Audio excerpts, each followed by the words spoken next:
പുട്ടാണ്. വളരെ ഹെൽത്തി ആയിട്ടുള്ള ഈ പുട്ട് എങ്ങനെ തയ്യാറാക്കണമെന്ന് നോക്കാം. അതിനുവേണ്ടി ഞാനിവിടെ കുറച്ച് ക്യാരറ്റ് എടുത്ത് വെച്ചിട്ടുണ്ട്. നല്ലതുപോലെ കഴുകിയതിന് ശേഷം ഈ ക്യാരറ്റിൻ്റെ ഇതുപോലെ തൊലിയൊക്കെ ഒന്ന് കളഞ്ഞെടുക്കണം. അപ്പോൾ ഇതുപോലെ തൊലി കളഞ്ഞെടുത്താൽ മാത്രമേ നല്ല നിറം കിട്ടുകയുള്ളൂ ക്യാരറ്റ് നമ്മളിപ്പോൾ എടുക്കുമ്പോൾ. അപ്പോൾ ഇതുപോലെ അതിൻ്റെ തലഭാഗത്തുള്ള ആ അഴുക്കൊക്കെ ഒന്ന് കളഞ്ഞതിന് ശേഷം ഞാൻ ഇതുപോലെ കുറച്ചെടുത്ത് ചെറിയ രീതിയിൽ ഇതുപോലെ കട്ട് ചെയ്തെടുത്തിട്ടുണ്ട്. ഇതിനെ നമുക്കൊരു മിക്സിയുടെ ചെറിയ ജാറിലോട്ട് ചേർത്ത് ഒന്ന് അടിച്ചെടുക്കണം. അപ്പോൾ ഇതിൽ ഒട്ടും തന്നെ വെള്ളമോ മാവോ ഒന്നും ചേർക്കാതെ വെറും ക്യാരറ്റ് മാത്രമായിട്ട് വേണം നമുക്കിത് അടിച്ചെടുക്കാൻ വേണ്ടി.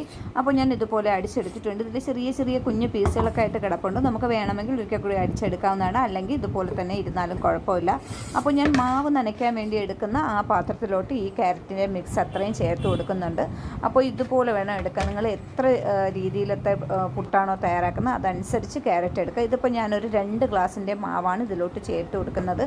ഇനി നമുക്കിതിൽ ഈ ക്യാരറ്റും ഉള്ള